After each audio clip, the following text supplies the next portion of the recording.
to the ancestors that we are going to set up this school of Black studies and show the world that this is a new day. Waka, I still waiting on the last 3 months' money. Even if you don't care about me, man, for God's sake, Janet is your daughter. Hi, everyone, and welcome to the Akban podcast, where we have candid conversations with migrants or children of migrants who are doing very well in their careers in the hopes to inspire the next generation of dreamers.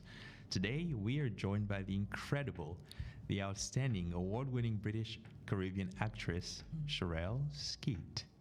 Hi, Sherelle. Hi. Nice intro. Thank you. Thank you. For those of you who don't know, Sherelle is a fantastic actress who's been doing her thing for the past almost 2 decades now. You may recognize her from her work in Harry Potter and the Cursed Child or Alterations on the West End most recently. She's done loads of film and TV work like Magpie, Black Cake, and Hannah. And so much more as well. So yeah, I am so grateful to have you here with us.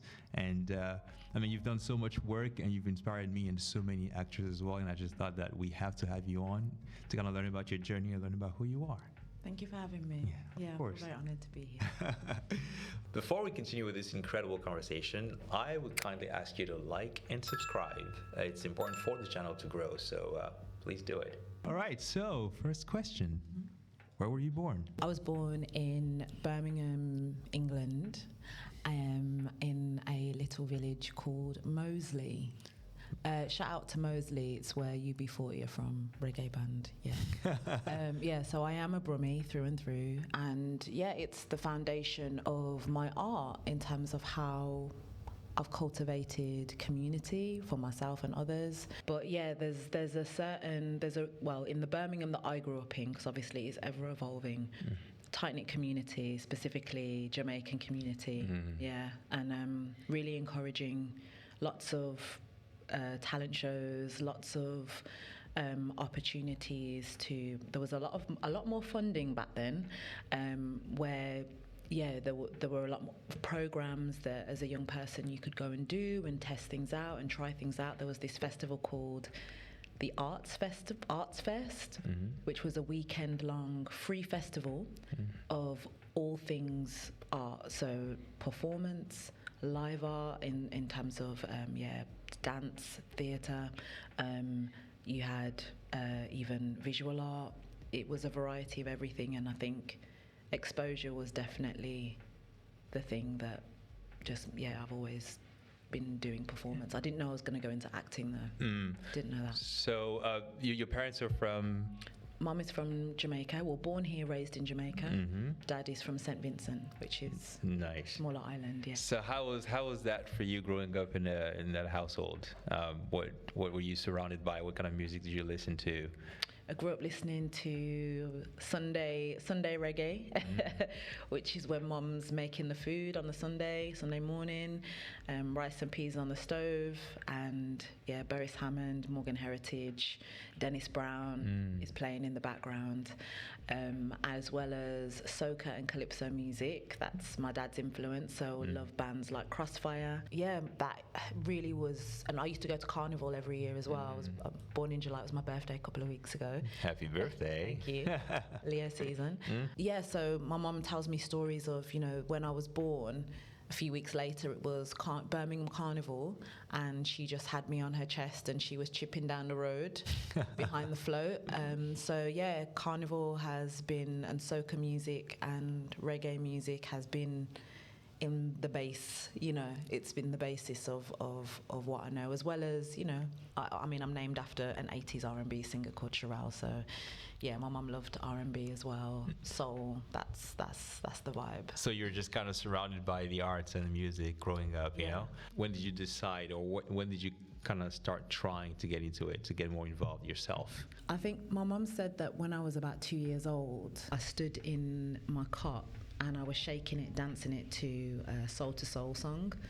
And she saw that, and the moment I turned 3, she started taking me to ballet classes at Hippodrome Theatre, the Dance Exchange. So I was prancing around at 3, and then I remember there were other classes going on, and I said, Mom, I want to go to these classes. So I think I tried everything from jazz, and then I really got stuck onto African dance. Actually, I joined a youth dance company called Ace Dance and Youth, and they were African fusion, African and contemporary dance.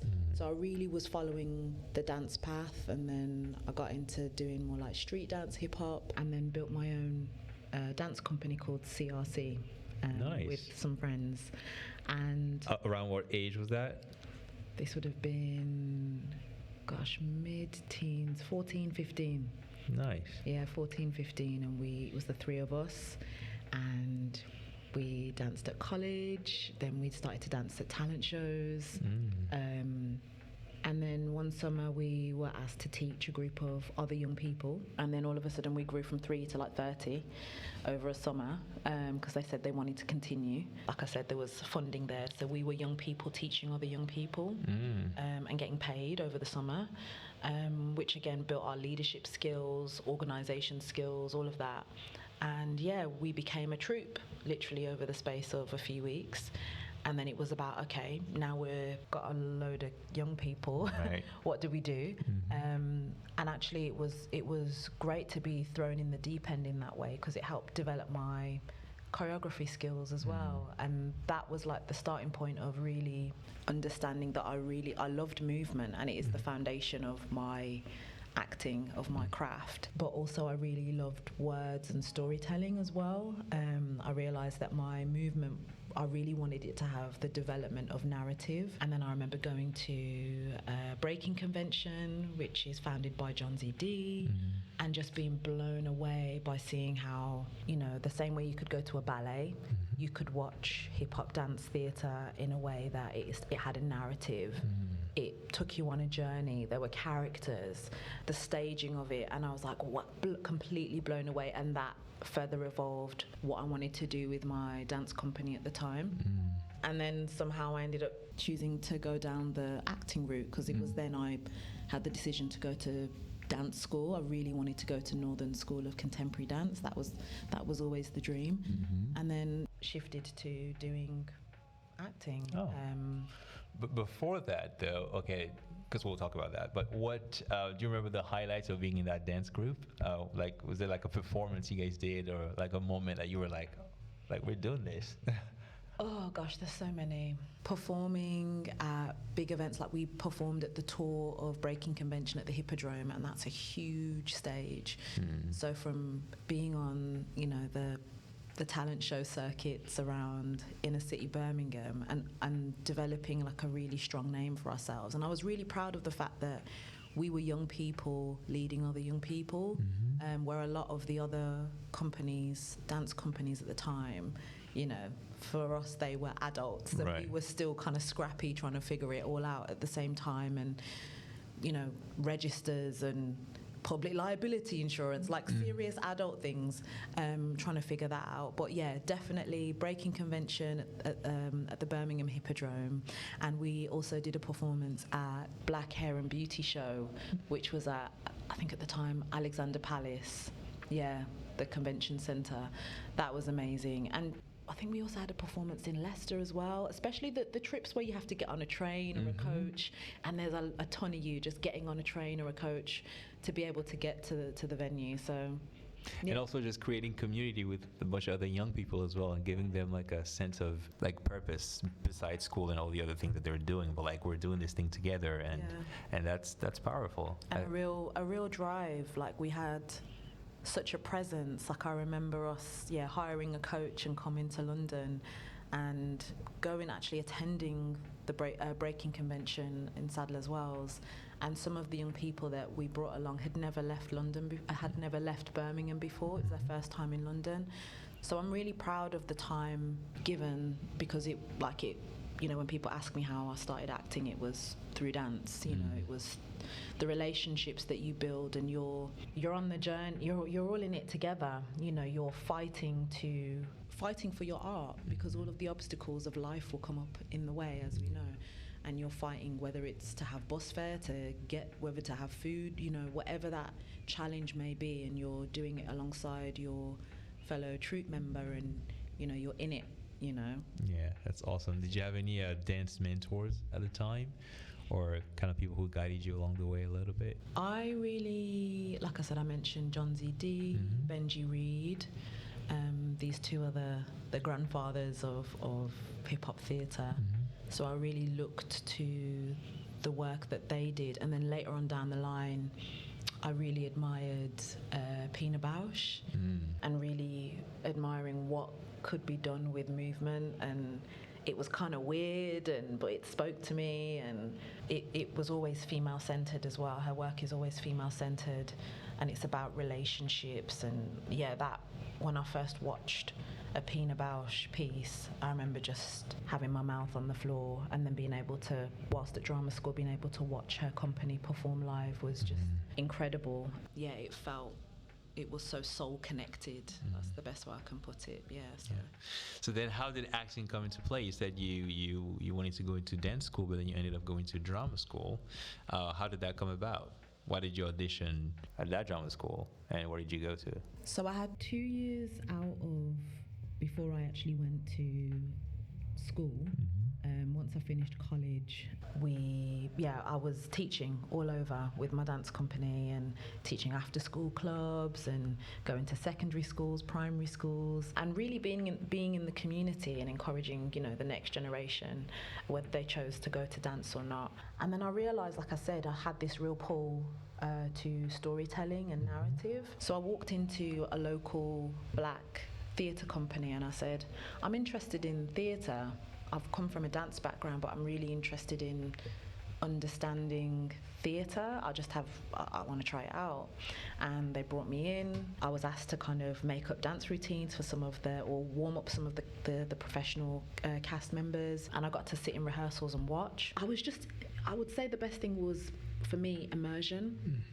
And then I was sat down and they said, these are the drama schools you need to be applying for. And these were, RADA, Guildhall, Central, the really strong drama schools that I'd heard about, but I didn't know anyone that had been. Right. I'm from inner city Birmingham, and I was like, no one who looks like me or sounds like me goes to these places. Right. I knew that Judi Dench went to Central. I thought, well, I don't know if that's a place for me at the time.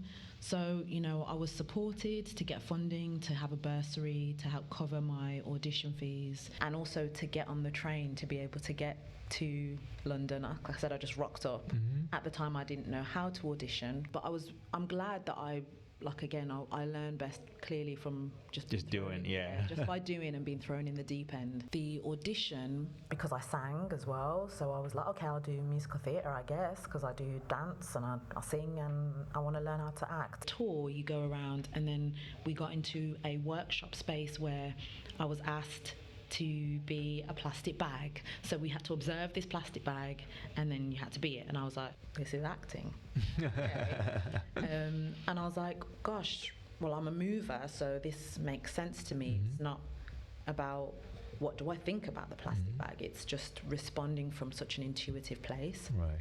And I was like, And then it was about performing your speech, and then embodying some of those qualities that you got from and I was like, that's a way in. Yeah. Oh, okay. This is interesting. And then I learned about that was kind of a very Lecoq way into training, and that was the collaborative and devised theatre course. And I was like, wow. And then there's so many different, strands of movement. And I was like, okay, this is definitely, if I want to step into acting, I know that this is how I want to learn, and it's through movement, because that is what I know. Right. And that was it. I've just kind of followed my intuition, and followed the flow and accepted the flow of where my journey takes me. But committing, whatever it is that I'm doing, committing to it 100%. Yeah, like I said, I'm from Birmingham. I rocked up to London, didn't have any family here, found my room on Gumtree, and yeah, I didn't get in the first time, and it's really important for me to share, not failures, but failures in terms of like the things that you're up against. Because the first time round, like I said, I didn't know how to audition. Right. But the second time round, I only put that course and that school on my UCAS form. I didn't apply to anywhere else. Because for me, it was like, well, that's just where I want to go. Right. I already decided. And that was it. So that was the kind of the focus with which I approached my preparation, because I knew what to do. First time round, I had no clue. I didn't know how to read the play from beginning to end. Yeah. I didn't know that. I didn't know that you know.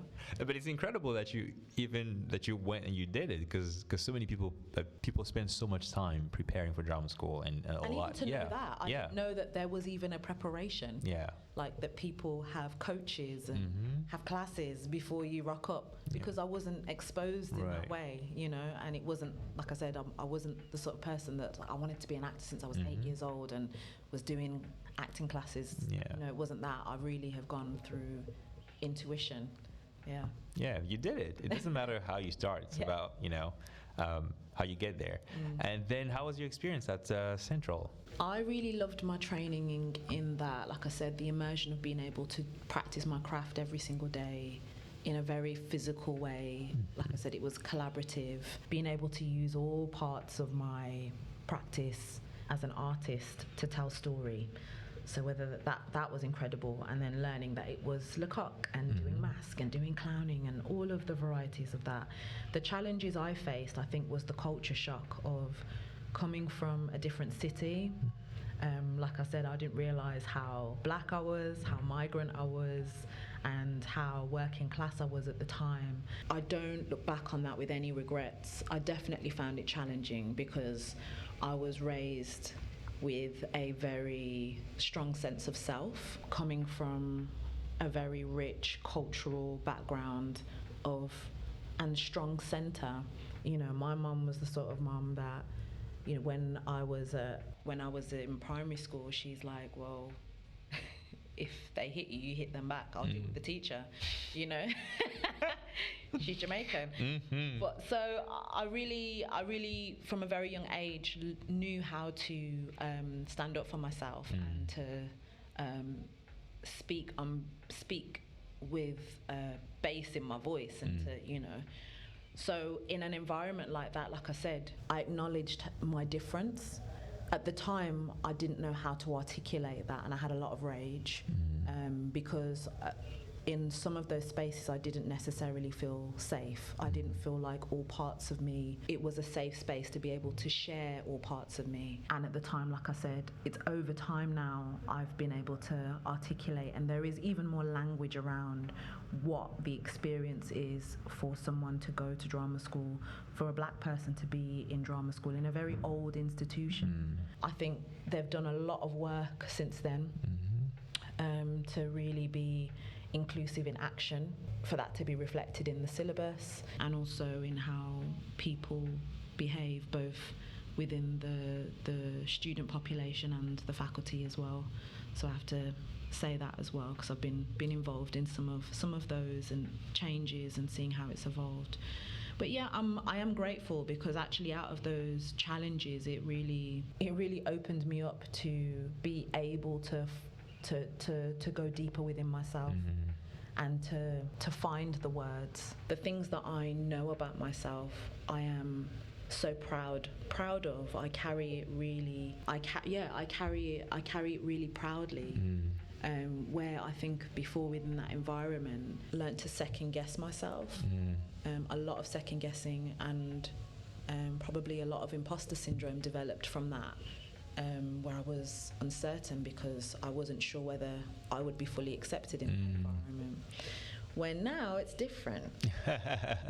Now it's different, and that's why I say I don't regret it, because I can really see the growth within my own personal development and sense of self even more, and how that has reflected on the work that I do and how I operate as a fellow collaborator when I'm in a space where I'm working on a new piece of text, for example. And yeah, I'm grateful. It's, also getting older, stepping into adulthood, and you're like, yeah, I know what I know, and there is so much more to learn.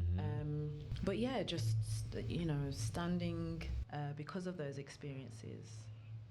Yeah, I mean, pressure makes diamonds, Right. And I think ultimately that's also the role of becoming an artist, and also drama school training. I think you learn more about yourself, and you learn to, especially when you're young and you're getting into it, you're surrounded by people from different parts of the world and different backgrounds, and you have to learn to identify, accept really who you are, and also how to move in this world and how to. So I think it's all part of the journey, you know. Learn how to advocate for yourself. Absolutely, yeah. Because you have to be your own best fan. Mm. You gotta be your fan.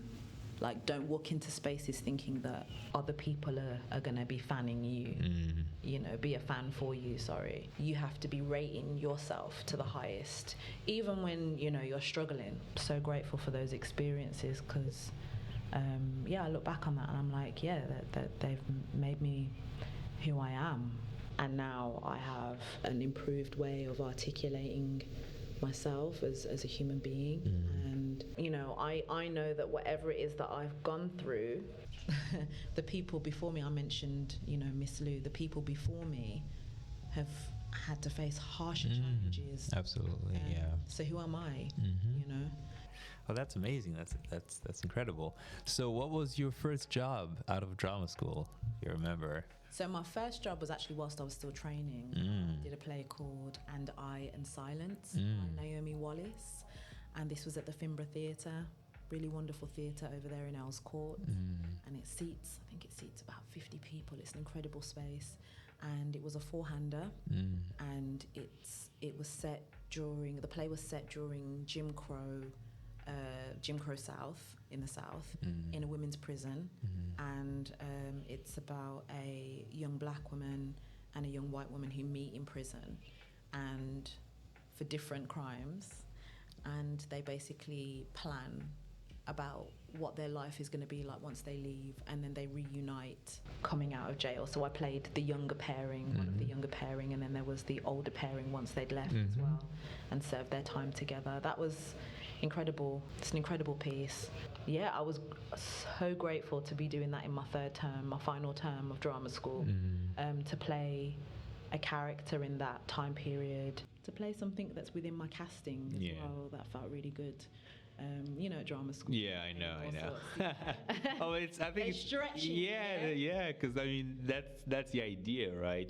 To push you to be able to do anything, so that when you get out there, you're able to just nail the things that you can do so well. Ideally, you know. But what was that like, though, to because I think it's amazing to be in drama school and to get that first job, because it reinforces, like, okay, I am doing this, I am good at it, they're paying me for this, so, like, you know, we're doing this. How was that for you? And also, I'm sure you invited your family to come see it. How was that to see them in the audience, you know, at the end, and be like, yeah, that's my daughter right there. So I remember just, first of all, it's, you know, you talk about what it's going to be like in the outside world, you know, because drama school is such a bubble, you know, and then being able to step out into the outside world with other actors of varying levels and experiences. It was just like, wow, what is this? Now I've got the job, now I've got to do it. That was the next panic. And I remember just how nurturing those women were to me, and how supportive and patient. And I was just a sponge, soaking up everything, listening to their experiences. And it was wonderful. I'm just thinking back now. Yeah, it was wonderful. I look back now and I'm like, I don't know if I knew what I was doing at all. I was still at drama school, still in training, and it was great to just be out and to be in a new bubble of people. I think that was the biggest thing for me. Yeah, you're not meant to know everything, right? You're meant to learn as you go. But I think it's a beautiful thing to have that happen. So then after that, what would you say was the next highlight for you in your career? So the next two big things I would say was doing The Lion King, because I remember I said I'd sung, but I hadn't done musical theatre. So I always say that was my MA in musical theatre, because that show, the performers that over the many years have been part of that show are incredible, and the strength and training and endurance to be able to do that show is amazing. I was there as a swing. I didn't know what a swing was. I didn't know what a swing was, but I rocked up telling people, yeah, I'm doing The Lion King, I'm on the West End. West End debut. And then I remember Miss Thea Barnes, rest her soul, dropped this thick folder on the floor, and she was like, "You know what a swing is?" I was like, "No." "Oh, you gonna know. You gonna know. You gonna learn." And I was like, "Oh, okay." And it was pages and pages of maps of the stage and numbers. And yeah, I learned very quickly that I had lots to do. I was everybody. Yeah, but the Lion King, that's huge though. Yeah. It's especially that first number. It is incredible. I mean, it's a kids show, but still, you're like, I just cannot believe this. No, I've seen grown men cry. Yeah. And the Isle as a Bird Lady. It's incredible. Which role did you enjoy the most? So I played Shenzi. I was called Shenzi, and that was fun because it's getting to do all the puppets. You know, that was really fun. And yeah, I'm trying to think. I loved being in the ensemble as well. Yeah, I loved being in the ensemble. The costumes are huge, and also, you know, remembering who I was being that night and where my voice was going to be sitting. And yeah, so grateful for that training. It was 14 months contract. And I say that because of that was a whole, like I said, my MA in theatre. It was such a training. Yeah, and it's a blessing, I think, as an actor, first of all, to be in a big show like that, to be recognized for it, and to be a part of something like that, also to get paid for 14 months. That's why I said 14 months. It was great, you know. It's that amazing. level of security. Yeah. And then the next show was one dear to my heart, Amen Corner, which is a James Baldwin play at the National Theatre, and it was led by wonderful Marianne Jean-Baptiste and Sharon D. Clark. Just a wonderful group of phenomenal class acting every single day. And we had Basil Mead, who was leading us vocally for we were just doing gospel music every single day. No sheet music, old school, pianos off the wall, tambourine in the hand, you're stamping and shouting and clapping.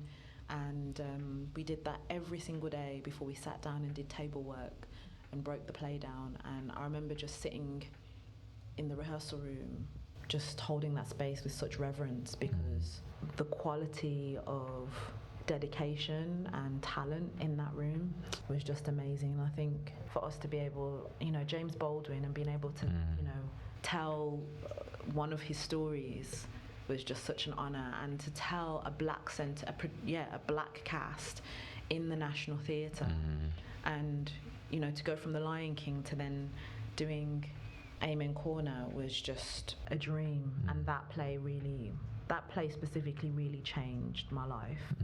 Because it is a female-led play, a black female-led play. To see so many black women in their power was just healing to me as you know, the baby of the company at the time. To see these not only talented, self-assured black women actresses was just the best form of inspiration for me. Yeah.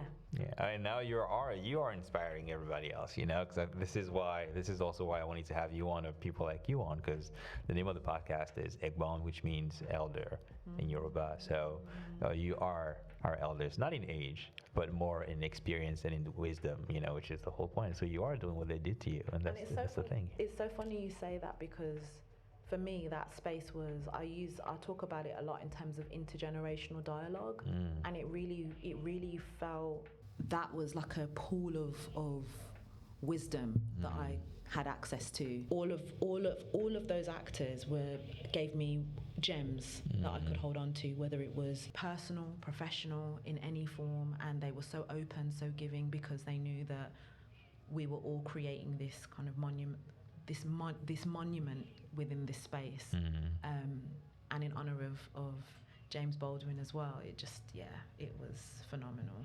Yeah, it's one of those, I think the rehearsal room is just one of those places that I just revere so much, because everyone is there for one reason. It's almost like everyone has to like humble themselves to this one story. To be in service. Yeah, and everyone is sharing so much of themselves, and in that space we get to explore what it's like to be human, you know what I mean?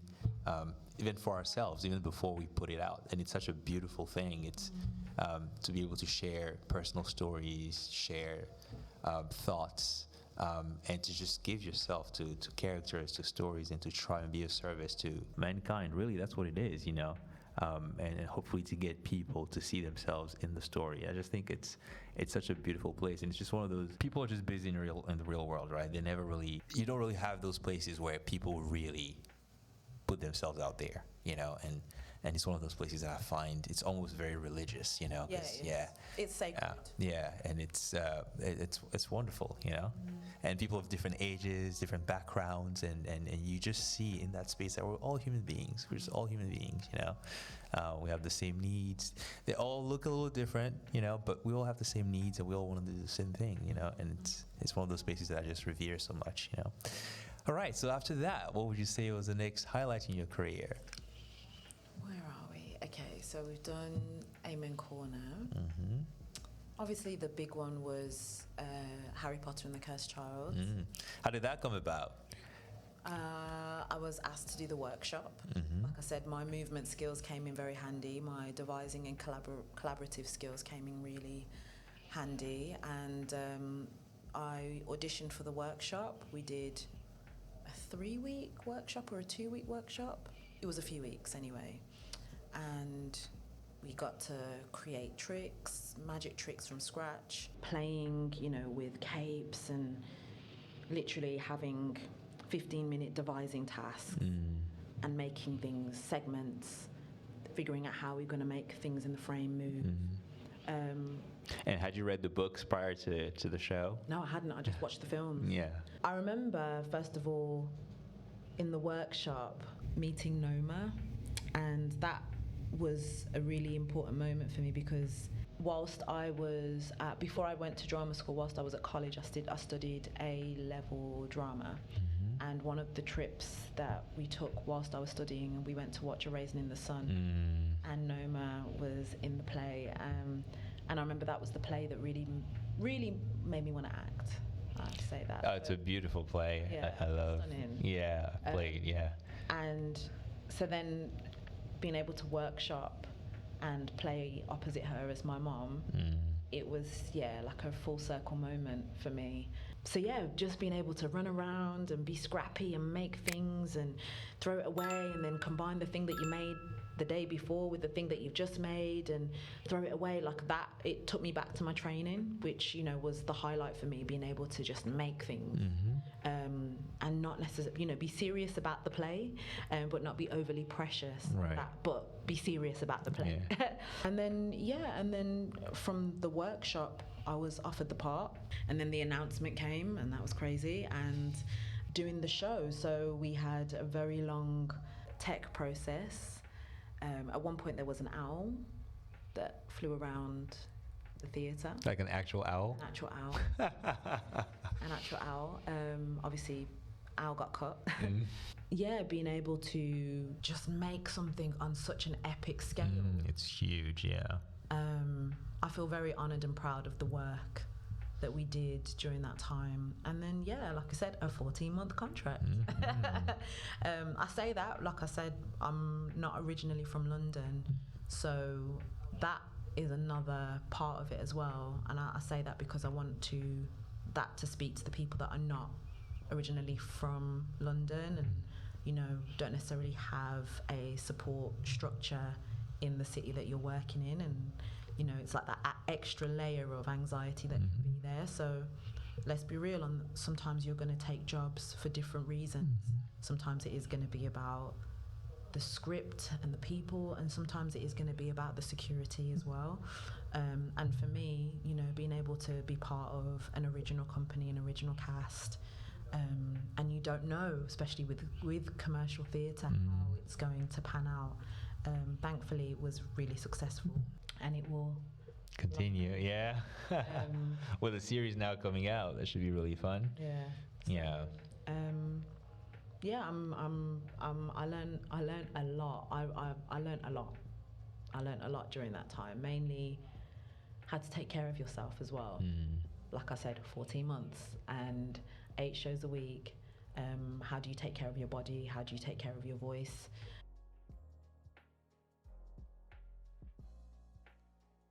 So Sherelle, we have some sour candy's here for you to try. And this is the game. If you can't take it, then you have to read a poem for us. Okay. Don't worry, they're nice. They're nice. They're sour, then they turn sweet, so you don't gotta worry about it. I took this one because it's the smallest one.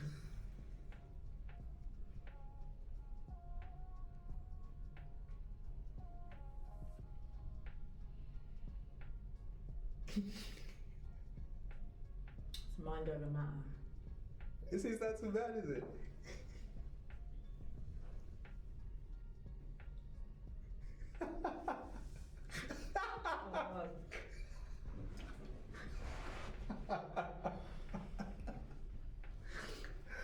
Does anyone make this? You're doing well. You're doing so well. I'm getting to the sweet bit now. I feel like I've done really well. Yeah, look at that. You killed it. You killed Mind it. over matter. Wow, look at you. And you couldn't even take it. You done it. I'm doing it. Yeah, I should have had you try the purple one. That's the worst one. They're different, are they? Yeah, they're all different flavors. Yeah. But I'm gonna say mine was the strongest, obviously. No, but thank you. I think we'll still do it. I think Okay. I just love like your facial reactions. I think that'll be fun. Yeah, it hit me right back in. How do you be consistent? Yeah. And it's a show in 2 parts, right? It is. Yeah. So you got to do like one part and then do the other part? Yeah. Yeah. Yeah. It's a lot. It's a lot. Yeah. You're an athlete. Yeah. I'm sure many people have said that before. Mhm. You know that. Yeah. You're an athlete, so it was a time, we had a time. That's wonderful. Yeah. Do you remember one of your first big on-screen projects? First on-screen project was called The Midwife. That was incredible because I used to sit down and watch the Christmas specials with my mom on the sofa. So it felt so great to be able to, my first job being called The Midwife and calling my mom up and be like, guess what? Got called The Midwife. And also I'm getting to depict, for me, a version of my grandparents, you know, coming to England and experiencing, post-war England as an immigrant and pregnant and accessing healthcare and all of the challenges and different technology, obviously, back then, and being able to delve into the history. And yeah, it was wonderful. It was really, really wonderful being able to play a character. So the character I played, it was set in 1960, and this is the time where you're really, within the series, you're really seeing more women who have come over from different parts of the Commonwealth and are having babies. And yeah, particularly my storyline, it was about a stillborn. And, you know, that's important as well. And looking at how my character, I think it was the first or second time in the series where they had an infant funeral, because before then it wasn't something that was common. Right. It wasn't done. Where now there was actually the embracing of and space to grieve a child, you know, that was stillborn. So being able to look into the history of health and also culture, yeah, was really important, and being able to share that other parts of the my mum's church community. And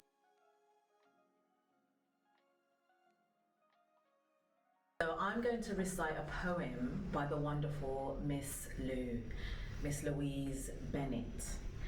She's one of Jamaica's national heroes, as it is Jamaica's 63rd Independence Day, and she's one of our cultural heroes and a cultural ambassador for the island. This poem is called Colonization in Reverse, and it was written in 1966. Little note, Miss Lou was an incredible actor, poet, writer, and, like I said, cultural ambassador, but she was the first black person to ever go to RADA, and she used her training to then return back to Jamaica and was part of the movement of independence, and also around Jamaica reclaiming their identity after colonial rule. So here we go. And she only ever wrote in patois. What a joyful news, Miss Matty. I feel like my heart go and burst. Jamaica people colonizing England in reverse. By the 100, by the 1,000, from the country and from town. By the shipload, by the plane load, Jamaica is England bound. Them a pour out of Jamaica. Everybody future plan is to get a big time job and settle in the motherland. What a island. What a people. Man and woman, old and young. Just a pack them bag and baggage and turn history upside down. Some people don't like travel, but if you show them loyalty, them a open up cheap fare onto England agency. And week by week they shipping off them countrymen like fire to immigrate and populate the seat of the empire. Wanna see how life is funny? Wanna see the turnabout? Jamaica live for box bread out of English people mouth. For when them catch a England and start play them different role, some will settle down to work and some will settle for the dole. Jane said the dole is not too bad because they paying she £2 a week for seek a job that suit her dignity. Me said Jane will never find work at the rate how she'd a look. For all day she stay upon Aunt Fan couch and read love story book. What a devilment of England. Them face war and brave the worst. But me wondering how them go and stand. Colonizing in reverse.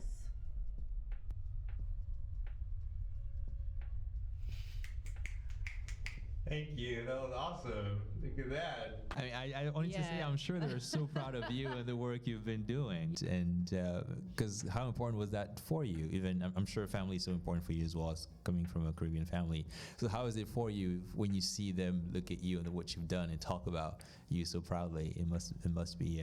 I think there is something really special. I think there's more so now, but when you get to depict a specifically British Caribbean or a Black British story that is specific and has the cultural nuances within the script, and therefore you as the actor can embody that, is great because I'm getting to play people that are within my life.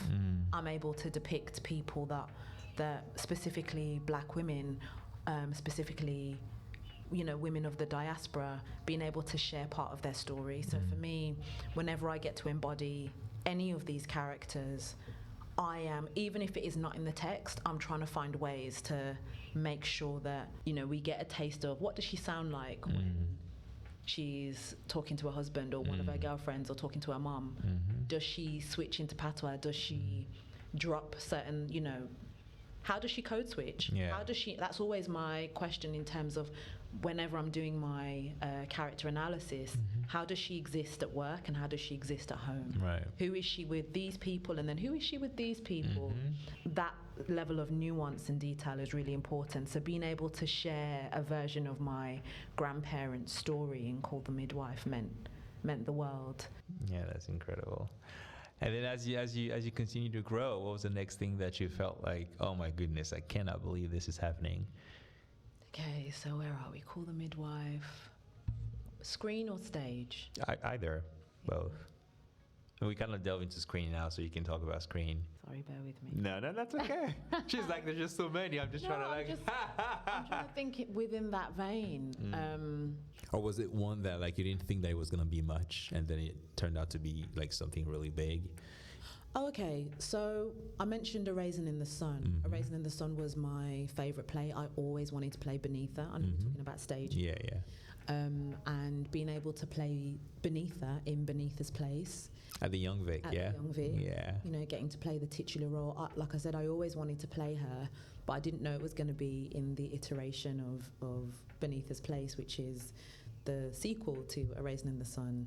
That was incredible, being able to play a stretch of someone's lifetime. So from the age of when the play finishes, so in her 20s, and she said she's going to Nigeria with Assegai, to then in her 70s, and she's saying goodbye to the space that has been her home properly, and she's gone on this whole journey and taken on the baton of Assegai and what she wants to do within academia. That was such a privilege to play and embody such a character, and it made me delve into the experience of the academic, specifically the black woman academic who cares so deeply about her community, and getting to play different versions of this character. I based some of my Beneatha, my version of Beneatha, on Toni Morris and Maya Angelou, Dr. Maya Angelou.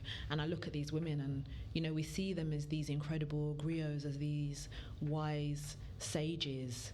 But then you're like, what were they like when they were in their 20s? Yep. How did they sound? What did they look like? What did they speak? What did they go through? Yeah, what's happened to them? What happened to them for them to be sat there so still, so wise, to be able to conduct themselves in that way? They've been through it. Yeah. Oh, for sure.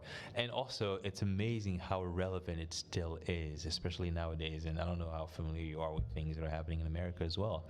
But the importance of these stories and looking at it, especially in Beneatha's place, like what that looks like in today's world after A Risen in the Sun, So I think it's so relevant and so timely, and I hope that they get to play it more and more, because it needs to be seen and heard again and again, especially nowadays. I think there's just interesting conversations happening now politically, both in the US and here as well, and around the world, around migrants and immigration and everything else. Belonging. Yeah, belonging, and the worth of a person, the worth of what migrants bring, what like whether they should be welcomed or not. What do they actually bring to the communities that they move to, and the scapegoating that happens and all that. I think it raises a lot of questions, and it I think it encourages a lot of conversations that are important and that are still relevant today. Absolutely. Yeah. So how does it feel to be in a show like Hannah, where you're around all these women that are kicking ass? So that was incredible, in that getting to be part of an espionage show, and running around, and it's seeing female heroes is so important, and also seeing them in roles where you're questioning, being able to depict my character, where you were questioning whether she was on the good side or the bad side. That was really interesting to play. Yeah, looking at how I suppose young women are being used in the society. In the show, they're used as potential weapons, and being able to have those conversations. The value of we're talking about the value of us within society as a whole, but looking at young women and how they see themselves, because my character, I suppose, was looking into creating a whole personality for them to then go into society and be soldiers, basically. At the same time, it's the question of what does our liberation look like as well. Yeah. I think it's such a clever show in that, we're running around and in this world, but I think it acts as a space to question our value, how we see young women, and how powerful they actually are. But who holds that power? Who is in control of that power? Do young women get to stand in their own power to use it for the betterment of themselves and their communities? It was great, and just stunning cast. Being able to, because we did that during, I think it was season 3, we filmed that during the end of lockdown. So we had our challenges of face screens and bubbles and lots of COVID tests. It was a crazy time to Very film. interesting time. Yeah. And also to be able to still tell those stories, though, because I think that's important, because a lot of people weren't able to. And everything was stopped. So that's fantastic. I know you are currently doing a show. I don't know if you want to talk more about it. So what I can say, so I have just finished filming a show called Pierre. It's going to be on Channel 4. I can't say when it's going to be out, but I'm having a wonderful time filming it. What's the general world? It's a legal drama. Our leading man is David Harewood. Oh, nice. And he's leading us brilliantly. And he is a duty solicitor. And you see him within the community fighting for people within the community, really. And also him as a family man. and also having his own private practice, how he's fighting to keep that going. Yeah, such an incredible actor with great presence. Incredible. And It's about time. my goodness. Yeah, he's brilliant. Fantastic. I think it's him, right? I think he's doing Othello again. Yeah. Yeah. Oh my goodness. Excited. That's gonna be So fantastic. excited. After I think like 30 years. And wasn't he the first? Yeah. Yeah. Oh my goodness. Yeah, so I feel so honoured to, like I said, intergenerational dialogues, being able to look back at the phenomenal talent, Black British talent that we have here, and to work alongside. And he's a Brummie as well. Yeah. A shout out, always amazing. You know, to see him lead in this way, and you get the full scope of all of his talents, range. You know. From all those conversations we've had with all these incredible performers, and also from your own experience, you know, what are the top 3 things you would tell a young artist, or like a young Sherelle? What would you tell her? Trust your intuition. Don't be scared to ask difficult questions, because that's how you learn. Yeah, nothing is a stupid question. Have trust and belief what you have to give, because you give a lot. You have something to give, and just the thing that you've honed in on, keep working on that thing, and it will take you to where you need to go. Yeah. Any advice on how to navigate the business, would you say, to... Find your tribe. It's a rocky road. I think with I always say that I'm clear when I'm talking about artistry and talking about industry. Your art is yours. No one can take that away from you. Keep doing it even when you're not booking the jobs. That isn't gate-kept, your artistry. You can do that wherever you choose to do it on a daily, and it's your responsibility to nourish that part of yourself. The industry side, find your tribe for artistry and industry, because it can be challenging, and actually it's about living your life to sustain yourself and also to be ready for the opportunities. You'll be able to create your own opportunities as well. Put out in the world what you want to see.